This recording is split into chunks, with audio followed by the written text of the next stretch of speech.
For quite a while now, a lot of people have been asking for kit reviews, whether that be my bike bags, my clothing, protection, helmets, anything like that, and I just haven't really got round to doing it.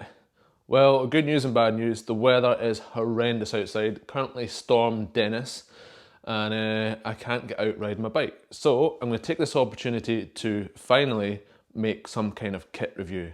I'm going to start off with helmets because other than a bike, I reckon these are pretty much the most important thing that you would have to go along with your biking.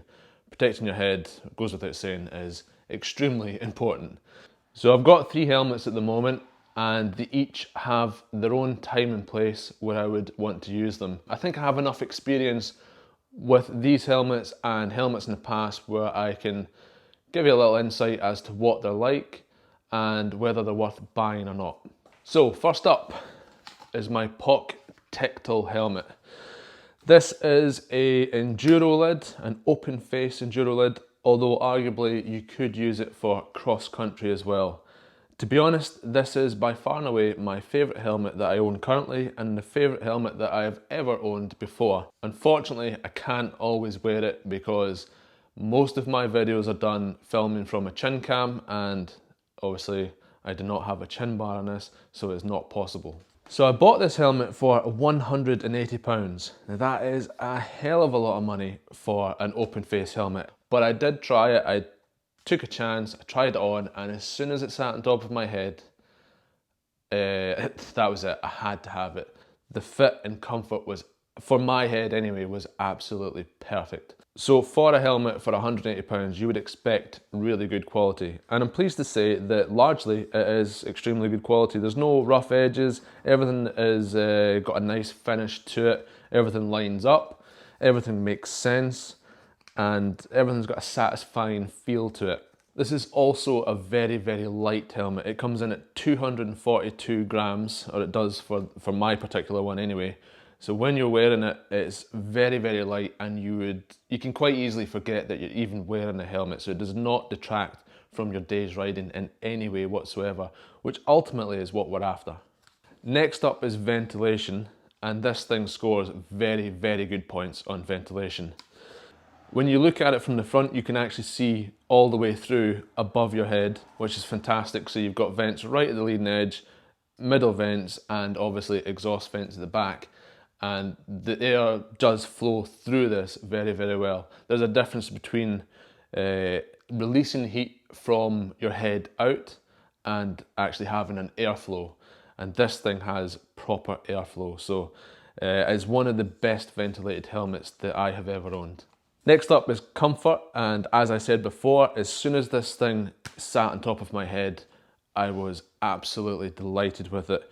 It being lightweight obviously helps with comfort because there's not much weight upon your head. Obviously the less weight on your head, the better. I have a fairly elongated head. My crown at the back sticks out a little bit. So obviously when I'm talking about comfort, I'm talking about for only me personally.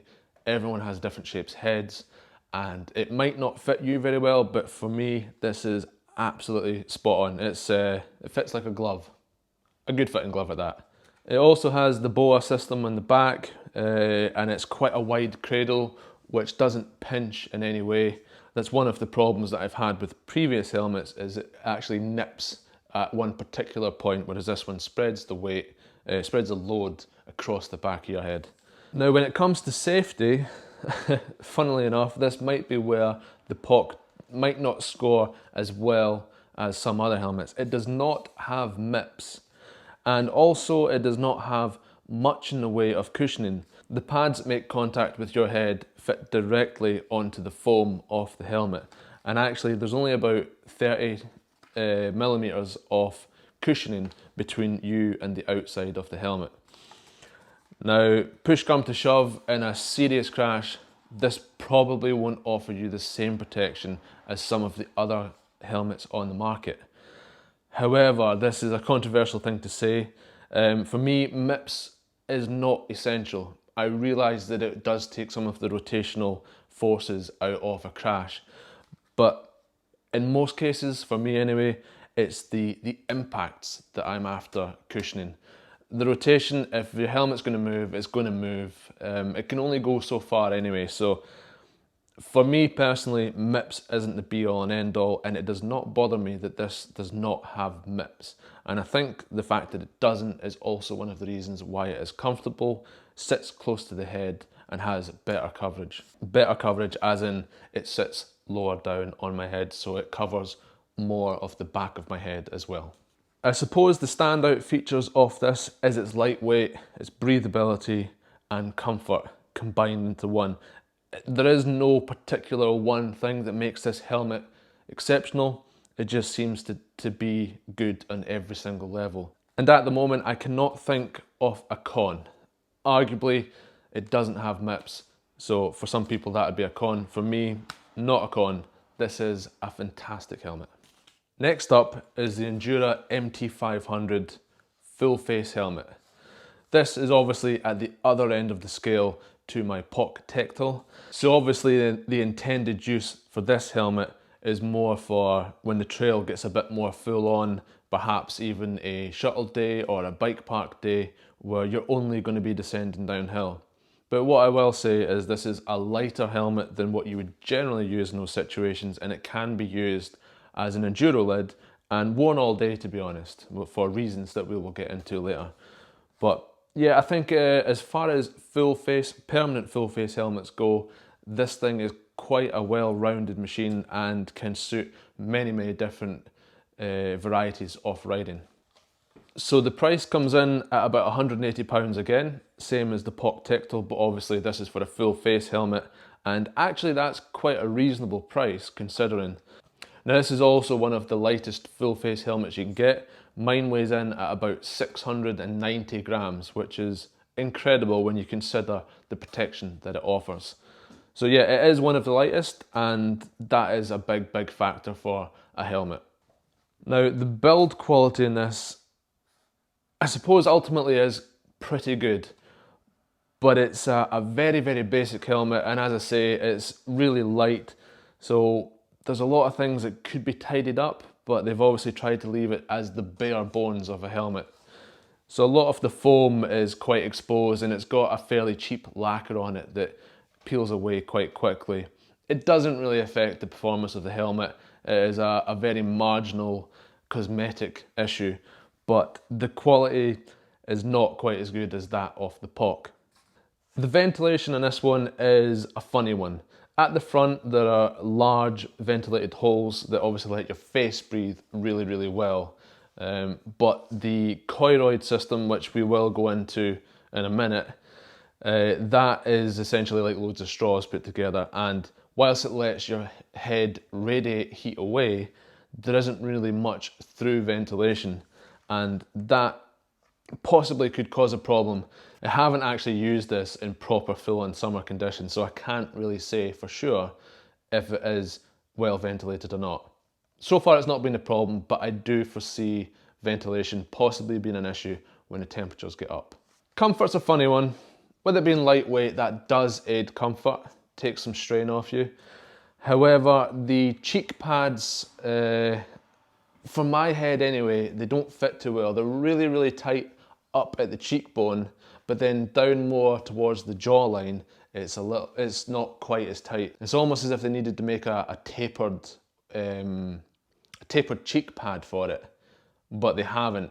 And as it is, it pinches way more on my cheekbones than it does on my jawbone, and I find that a little bit uncomfortable. It's not a deal breaker, it just, you do notice it, but it doesn't stop me from riding with this helmet all day long. The BOA system in the back with the bridge, that one is not quite as comfortable as my POC Tectal, and it does pinch a little bit if I tighten it up too much. So I've kind of got to back it off a little bit more than I want to in order to get that desired fit. These are minor complaints. Overall, the fit is very good, and you can wear this all day long. It's one of those full face helmets that when you get to the bottom of a trail, you don't feel that you need to take it off instantly to do the climb. If I'm going to be wearing this and I'm going to be filming, I want to try and keep it on as much as possible. I don't want to get panicky and feel that I need to take the whole lot off. Of course, this is a permanent full face helmet, and I would need to take the whole helmet off if I needed to breathe. So when it comes to safety, this thing should be very, very good. Of course, it's a full face helmet, so you've got protection off the face itself. But with this coiloid system, all these luminous green sort of straws, that's meant to be a very, very safe system. So you've got approximately 20 millimeters of material that is designed to crush on impact. I believe, I'm not an expert, but I believe this is better than just having expanded polypropylene or another foam material. This has got more give in it.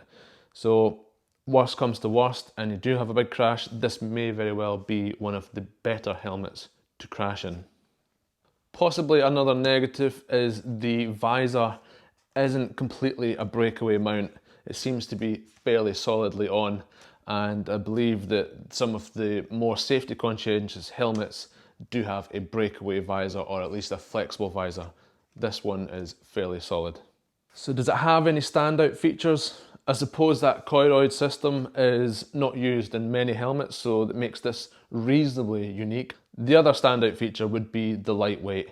It is one of the lightest full face helmets that you can buy. And finally, to recap, problems with it? Not really problems at the moment. What does annoy me is the chin strap is very, very loose. You need to make sure you line up and get the strap over the cheek pads before you put this helmet on. Also, it's a very small opening. I need to back off the boa on the back to make sure I get my head in, and then I tighten it back up once it's in. So it's an extra inconvenience, an extra step you have to do to put the helmet on. But again, it's not a deal breaker. At the end of the day, it's going to be a safe helmet once it is secure. And finally, the newest helmet in my arsenal is a Met parachute. Now these have been around for a while, but this is, let's be honest, this is the first one that hasn't looked horrendous. So this one is a combination of the last two. It has a removable chin piece, so you can run it either as a full face or an open face. The choice is yours. So obviously that makes it the most rounded helmet for use that I have. You can use this from an XC ride to a light enduro day, all the way up to bike park downhill days. Now this is a very expensive helmet. I paid £240 for this, but that is a substantial knockdown from the RRP, which I think is £330. So a very expensive helmet, so there's a lot of expectation in this one. So when it comes to weight, this thing is definitely going to be heavier than a permanent full face helmet, because it has to have that additional support and reinforcement where you're going to remove the chin piece and put it back on again. But it comes in at 940 grams, which is still very respectable and under the 1 kilo mark. As for the build of this thing, it is pretty damn well built, to be honest. It does feel like they've used some premium materials. I have no idea what they are, but they just feel solid. They have a nice finish to them, and everything seems to be pretty well put together. So the quality is good, as you'd expect for something so damn expensive. As for ventilation, there are plenty of ventilation holes, although the aperture is smaller than some of the rivals. There is a direct line of sight through these vents, so there is a clear entry and exit, so there should be a good through draft. But as I said, those apertures are smaller, so overall the ventilation won't be quite as good as some of the rivals. As for comfort, this is essentially two helmets. When it's in the full face mode, it is a very, very comfortable helmet for me. The cheek pads sit absolutely spot on. They apply the exact amount of pressure that I would like, enough to hold you but not so much that it hurts. The boa on the back is also quite good. It doesn't nip too bad, but you can feel it more than the POC. So when it comes to the open face version of this with the chin bar off, I actually don't find it that great a helmet. It's absolutely perfect for climbing up a hill, it's perfectly adequate, but I don't find it anywhere near as comfortable as my POC Tectal. I also find that the whole helmet has to sit with like a forward tilt on it, and it actually feels like an unnatural forward tilt.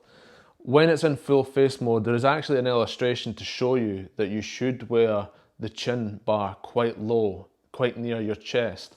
And it's okay, that's okay with the full face, but then when you take the chin off, the open face helmet version just doesn't feel right. It just feels too high on the head and tilted too far forward. Add to that the straps really help to try and promote that as well. So the straps don't really work around your chin unless the helmet is tilted forward. I suppose the good news is that when I do have it in open face mode, I'm generally just climbing up a fire road, and when I have it in full face mode, everything's perfectly good and actually really quite comfortable, and that's really when I need the helmet to work. So as for safety, I can't quite quantify whether this will be stronger than the Enduro full face that I have or not, but it certainly feels more solid to hand. Whether that translates into actually safer or not, I don't know. This one does have MIPS, so that rotational impact or movement is catered for, and should the worst happen, possibly this has that next level of safety above the other two. Add to that, the visor is a very flexible visor and should snap out the way if it needs to. Speaking of the visor, it also lifts up high so you can get goggles on if you need to. I don't personally wear goggles, but if you do, that could be something that would really appeal to you. So the standout features in this helmet are obviously the removable chin bar. Now obviously there are other helmets out there, plenty of them, that have a removable chin bar, but I feel this one is one of the better systems and is actually fairly intuitive to use when you actually have the helmet on. Some of the systems are actually so complicated that most people take the whole helmet off to add or remove the chin bar, and that almost eliminates the point in having a removable chin bar in the first place. You'd be as well just having a permanent full face helmet. So I'm pleased to say that this one is relatively easy and straightforward to use. Problems with this helmet? Well, as I said before in the comfort section, was the fact that you have to wear it quite far tilted forward, and the helmet, when it is in its open face mode, sits really high on the head and feels quite unnatural to me. The other negative is, as much as I bigged up this system for mounting the chin bar onto the helmet, and it's nice and easy to take off and on, the tabs to actually release this mechanism are very, very hard to find if you have a gloved hand. In fact, even if you don't have gloves on, it can be difficult to find. And to be honest, they can be positioned anywhere within a 360-degree circle because of the way the system works. Now, I feel that they've went for having a nice streamlined, slimmed down look, and they've chosen form over function when they could have just had a bigger tab to lift. So that's it. 3 very different helmets, 3 excellent helmets, all with their pros and cons, apart from the POC, which is awesome. Yeah, I've used these helmets quite a bit. The Met Parachute not so much, as it's the newest one. All of them are very good, and I will be keeping them all until they've passed their sell-by date, and hopefully I'll never ever need them. But it's nice to know that they've got my back, or my head. Right, final note. I have tried to cover everything that I can think of about these helmets. But of course, I'll maybe watch this later on and think you missed that out. Why didn't you mention that? If you have something specific that you want to know about these helmets, or perhaps a Fox Pro frame that I've previously owned, or a Giro Switchblade, which I've also previously owned, or how they compare to these things, anything like that, stick it in the comments. I'll do my best to answer them and hopefully give you more knowledge. So thanks for enjoying this video. It's not been an exciting video, but hopefully you've learned something. Next video, I'll be back out in the trails. Ciao.